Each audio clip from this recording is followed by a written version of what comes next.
Welcome back to CrimePod Castle, listeners. You know we love to take these deep dives into India's most intriguing, unsolved mysteries. Unsolved, right. Well, we'll see about that.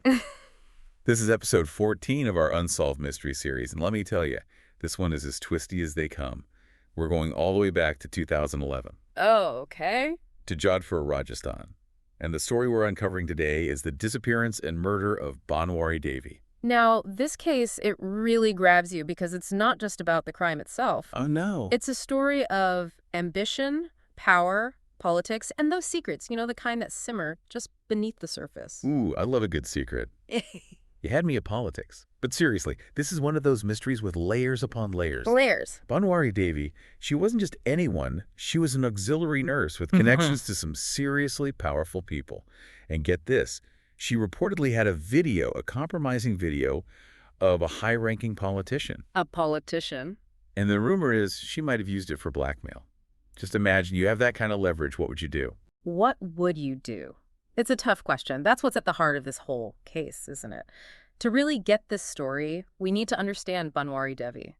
She wasn't just going about her day quietly. She was known for being outspoken and ambitious. Outspoken, yeah. And she was connected to influential people, like Mahipal Maderna. Maderna, I've heard that name. He was a cabinet minister in the Rajasthan government, a position of serious power, So we have an outspoken woman, a powerful politician, and then this alleged video pops up.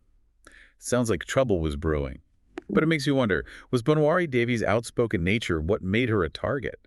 Especially in a society that often expects women to stay silent. That's a question that adds another dimension to this whole thing. Early in 2011, reports suggest she got her hands on this video and she wasn't afraid to use it. Wasn't afraid of. Some say she wanted protection or favors. Others believe she went even further, using it to blackmail Maderna. Blackmail, wow. Think about the potential damage to his career, his reputation. Everything he built could have crumbled. That's a high-stakes game she was playing. Did she underestimate what could happen? I mean, this video could have ruined his career. What was she thinking? That's the million-dollar question, isn't it? Desperation. Maybe she was overconfident, or perhaps she just miscalculated the potential blowback. Who knows? But what we do know is that her actions put her in a very dangerous position. And then on September 1st, 2011, she vanishes. Gone without a trace. Yeah. Her family must have been terrified. They were. Her husband, Amar Chand, immediately thought something was wrong, went straight to the authorities, insisted her life was in danger, but they didn't take him seriously. it seems that way. That's just giving whoever was involved more time to cover their tracks. Makes you think if there was something else going on, maybe some strings being pulled behind the scenes. Unfortunately, you might be right. At first, they seemed to dismiss her disappearance like it was routine, as if they didn't grasp the whole web of power Bhanwari was caught in. Or maybe, like you said, there were darker forces at play. Whatever it was a mistake, and it let the case get out of control. And this is where the media steps in. Right, they're the ones who put this case in the spotlight. Exactly. Bhanwari's family, they were desperate. They went to the media, and suddenly the story blew up. The allegations, the rumors of a political conspiracy, it all became too big to ignore. So now everyone's talking about Bhanwari Devi. The pressure's mounting, and that's when the CBI steps in. The CBI, the Central Bureau of Investigation, India's top investigative agency, their involvement changed everything. They didn't just stop at witness statements. They used forensics, phone records, everything to put the pieces together. It was like a giant puzzle, and that's when things got really interesting. Their investigation led to a wave of arrests, starting with, you guessed it, Mahipal Maderna, in December 2011. Wait, he was arrested just a few months after Bhanwari disappeared. That seems pretty damning. It certainly raised some eyebrows, and the CBI wasn't done. They dug deeper, uncovering a whole network of alleged conspirators. One name that really jumps out is Malkhan Singh Bishnoi, another powerful politician. The CBI's theory was that Bhanwari Devi, specifically that video she had become a real problem for Maderna, and this group, they decided to silence her permanently. So we're talking murder. That's just awful. That's exactly what the CBI concluded. Their investigation pointed to Bhanwari being kidnapped, then murdered, and her body disposed of to hide the evidence. It's believed she was burned and her remains dumped in a canal. It's grim stuff. That's just horrific. I can't even imagine what her family must have gone through. But at this point, these are still just accusations, right? Yes, that's crucial to keep in mind. The real test was the trial still to come. And that's where the drama really ramped up. The trial became a huge public spectacle, drawing national attention. The courtroom transformed into a stage for this really disturbing story to play out in front of everyone. So we move from theories to actual accounts Yeah. of people allegedly involved. Must have been intense. It was. The stories some witnesses told sent shivers down your spine. They described this carefully planned operation. Each person involved had a specific role.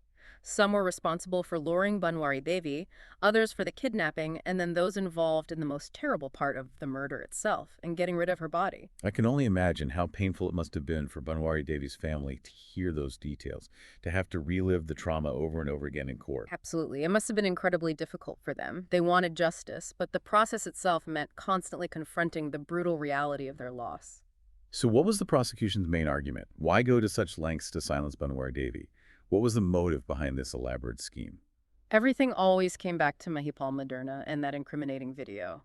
The prosecution's case rested on the idea that Maderna was driven by fear, absolutely terrified of the scandal that could erupt and the devastating impact on his power and reputation. They alleged he was the mastermind behind it all, using Malakhan Singh Bishnoi as his right-hand man and hiring a network of criminals to carry out the dirty work. I understand not wanting that video out there, but to take a life, it's hard to believe a politician would resort to something so extreme. Power can be incredibly corrupting, and the fear of losing it can push people to do desperate, unthinkable things. The prosecution wanted to expose this very human flaw, that Maderna, so consumed by self-preservation, was willing to sacrifice anything, even a human life, to protect his own interests. And what about Bhanwari's family? Did they feel like they were finally getting closer to the truth? Did they believe this was the reason for her murder? For them, I think it was a mix of emotions. On the one hand, seeing the alleged perpetrators in court facing scrutiny must have been a validation. It meant their calls for justice weren't ignored, that the whole world was watching. But at the same time, the graphic details of the crime, the sheer cruelty of it all, just added another layer of pain to their grief. Did the defense have any counter-argument? I imagine it was a pretty tense courtroom. Of course. The defense fought hard trying to dismantle the prosecution's case piece by piece. They questioned the credibility of witnesses, suggested other explanations for Bhanwari Devi's disappearance. They did everything they could to create doubt in the minds of the jury. So it was a real battle, each side fighting for their version of the truth. The atmosphere in the courtroom must have been electric. It was. You could sense the weight of the case, the gravity of the charges, and the constant pressure from the media and the public. Every piece of evidence, every testimony was examined in detail and debated, adding to the complexity of the story. That's what makes true crime so fascinating, right? It's not just about the crime itself, but all the human drama that unfolds, the clash of personalities, and the relentless search for truth amidst conflicting accounts. Exactly. And in this case, the stakes were incredibly high, not just for the accused, but for the entire political landscape of Rajasthan. This case could have shattered the existing power structures, exposed the corruption beneath, and revealed just how far those in authority might go to protect themselves. So after all the evidence and arguments were presented, what was the verdict? Did the jury believe the prosecution's case? Did they believe that Maderna was behind it all? After a long and difficult trial, the verdict finally came in December 2016, 5 years after Bhanwari Devi disappeared. 5 years. Wow. A long time. It was a moment filled with, I think you could say, a lot of tension, a lot of anticipation. The jury found Mahipal Maderna and Malakhan Singh Bishnoi guilty. Guilty. Along with some of their associates, yes, of conspiracy, kidnapping, and murder. Wow. So justice was served. Well, legally speaking, yes. The guilty verdicts, they really sent shockwaves through the political scene in Rajasthan. It was a victory, a rare one, where people in positions of power were held accountable for such a terrible crime. But There's always a but, isn't there? It Yeah. still feels like there are so many unanswered questions. there are. Even though there were convictions and that brought some sense of closure, I guess, they couldn't erase the pain or answer all the questions that remain. Bhanwari Devi's family, they still want to know what really happened. Who else might have been involved, and why was their loved one targeted with such cruelty? It's a sad reminder that even when the legal process is over, the impact of these crimes lives on. And sometimes we never get the full truth. It remains a mystery. Exactly. And that's what makes the Bhanwari Devi case so fascinating, so compelling. It forces us to think about these uncomfortable truths about power, about corruption, and about the vulnerability of people who dare to challenge those in authority. It's definitely a story that stays with you. It does. And what's interesting here is how this case goes beyond just one crime. It touches on these universal themes that resonate with everyone, everywhere. The impact of power, silencing dissent, the lengths people go to protect themselves. These are issues we all grapple with. Makes you think, couldn't something like this happen anywhere? What protections do we have for people who speak truth to power? It's a scary thought. It is. And it highlights how important it is to have a strong media, a fair legal system, and people, citizens who are engaged and demand accountability from their leaders. We've really gone deep into the Bhanwari Devi case today. It's a tragic story, but one that teaches us important lessons about how complicated justice can be, about the human cost of power, and the importance of seeking truth, no matter how hard it is. And I think, if we step back and look at the bigger picture, it also shows us how critical it is to address these systemic issues that allow these kinds of abuses to happen. We have to make our institutions stronger, be more transparent, and empower individuals to speak up without fear of consequences. It's a stark reminder that seeking justice is a constant fight, and we all have a part to play in making sure those in power are held responsible for what they do. Well said.